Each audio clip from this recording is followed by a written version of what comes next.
সবার সম অধিকার প্রতিষ্ঠিত করার জন্য, প্রত্যেকের বাক শক্তিকে স্বাধীন করার জন্য। আজকে যদি মিডিয়ার উপর আক্রমণ হয়, যদি মিডিয়া আক্রান্ত হয়, মিডিয়ার উপরে হামলা করা হয়, তাহলে আন্দোলন এই রক্ত কিসের জন্য? এটা বিফল চলে যাবে। আমরা চাই স্বাধীন রাষ্ট্রে সবাই স্বাধীনভাবে কাজ করুক। তবে আমি সবাইকে অনুরোধ করব, সাদাকে সাদা বলতে হবে, কালোকে কালো বলতে হবে, রাতকে রাত বলতে হবে, দিনকে দিনই বলতে হবে।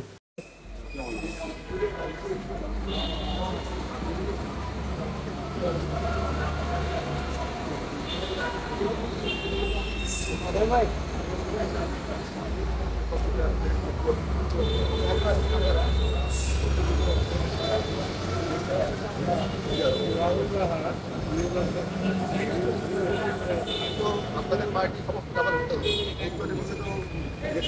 হাত পাখা ওই সিটি কর্পোরেশন ইলেকশন করছিল না, হাত পাখা ভোট করছিল আপনাদের। আমরা কিন্তু আপনাদের সব খাবার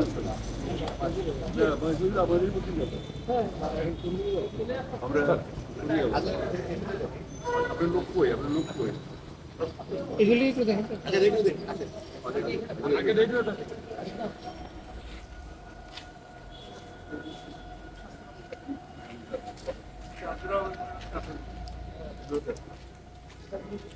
আপনাদের কত কাছের ইনশাআল্লাহ পাবেন। আমরা পাঁচটা ইউজ একশো বড় জিনিস, সবচেয়ে বড় ইউজ টু দিস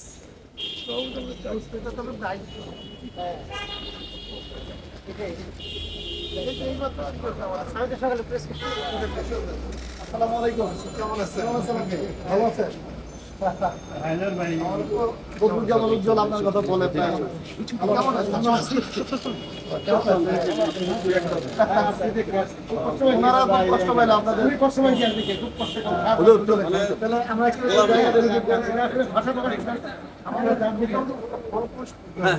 আমারও বলবো কেমন আছেন?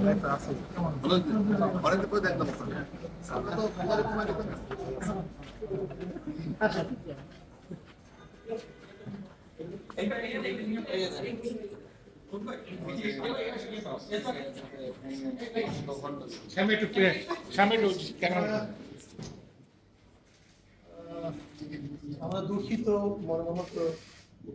আমরা বিশ্বাসই করতে পারিনি যে স্বাধীন এরকম দেশের উপরে আক্রমণ হবে। এই আন্দোলনের ফ্যাসাটা কি হবে? আমরা তো স্বাধীন মত প্রকাশ করার জন্য চেষ্টা করেছি।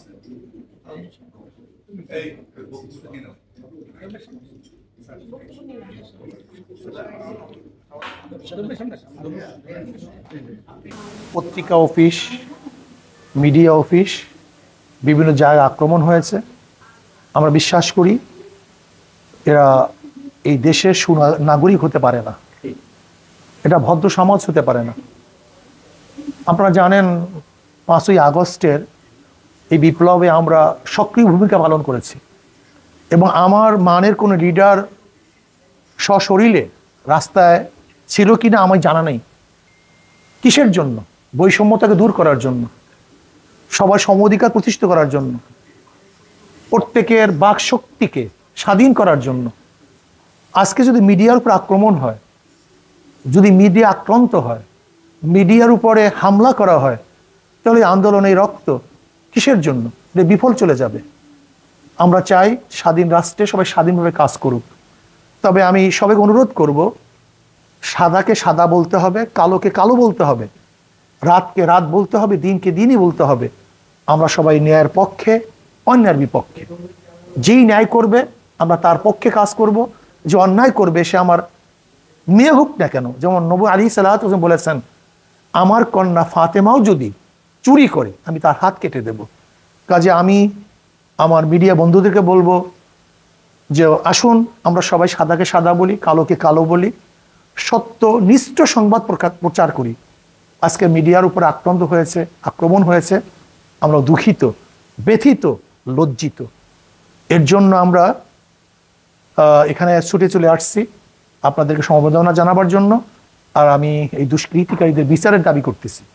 আমরা চাই স্বাধীন রাষ্ট্রে সমস্ত মিডিয়া স্বাধীন থাকুক। আপনাদের সবাইকে ধন্যবাদ। আর আপনাদের পাশে আসতে পেরেছি, আপনাদের দুঃখে আমরা দুঃখিত হয়েছি।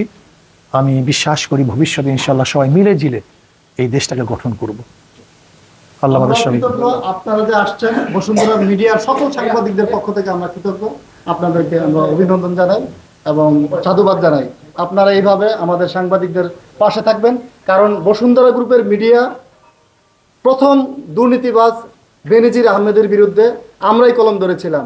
জিকে শামীমের মতন যে দুর্নীতিবাজ ব্যক্তিদের বিরুদ্ধে আমরাই কলম ধরেছিলাম। তো আমরা খুব খুশি আপনারা আসছেন, আমরা কৃতজ্ঞ আমাদের বসুন্ধরা গ্রুপের সকল সাংবাদিকদের। প্লিজ আপনি যদি আসলে মিডিয়ার উপরে কেন জনগণ ক্ষিপ্ত হবে? মিডিয়া তো জনবান্ধব হবে, জনগণের কথা বলবে, জনগণের অধিকারের কথা বলবে। অতএব আমি মনে করি মিডিয়াগুলোকেও আরো দায়িত্বশীল হওয়া উচিত। মিডিয়া যদি এক পেশে নিউজ প্রচার করে বা মিডিয়া যদি কোনো একটা দলের পক্ষে চলে যায়, তাহলে কিন্তু সেখানে জনগণ কিন্তু সেই মিডিয়াকে আপন করে নেবে না। এটাও কিন্তু আমাদের যে মিডিয়াগুলো আছে এদেরও এই দায়িত্বশীলতার জায়গা থেকে এগুলো চিন্তা করা উচিত। এখানে বসুন্ধরার বেশ অনেকগুলো মিডিয়া আছে। আমরা সবসময়ই চাই মিডিয়া একটা নিরপেক্ষ ভূমিকা পালন করবে, দেশের মানুষের পক্ষে, দেশের পক্ষে কাজ করবে। আজকে এখানে আক্রান্ত হয়েছে, আমরা মনে করেছি যে যেহেতু বাক স্বাধীনতার জন্য আমরা আন্দোলন করেছি, তাই না? তো সেখানে একটা মিডিয়া আক্রান্ত হবে, সে যেই পন্থী হোক, তাই না? আমরা কিন্তু সবাইকে সমান চোখেই দেখব। তারপরেও আমরা বলবো যেহেতু একটা পরিবর্তন হয়েছে, পেছনের বিষয়গুলো আমরা ভুলে যেতে চাই। পেছনে কে কি করেছে এটা না দেখে সামনের দিকে আমরা দেশকে এগিয়ে নিয়ে যেতে চাবো ঐক্যবদ্ধভাবে, এবং আমরা জাতীয় ঐক্য গড়ে তোলার জন্য আমরা চেষ্টা করব যারা দুর্নীতিবাজ, দেশের শত্রু, জনগণের শত্রু, তাদের মুখ উন্মোচন করার দায়িত্ব এখন মিডিয়া। আমরা চাই যে বিগত দিনের ভুলগুলিকে শুধরিয়ে আমরা সবাই সামনে একত্রবোধ হয়ে আমরা সবাই ইনশাল্লাহ সামনে দেশকে অগ্রসর করব। এইটি আমাদের দায়িত্ব থাকবে। আল্লাহ আমাদের সবাইকে কবুল করে নেন।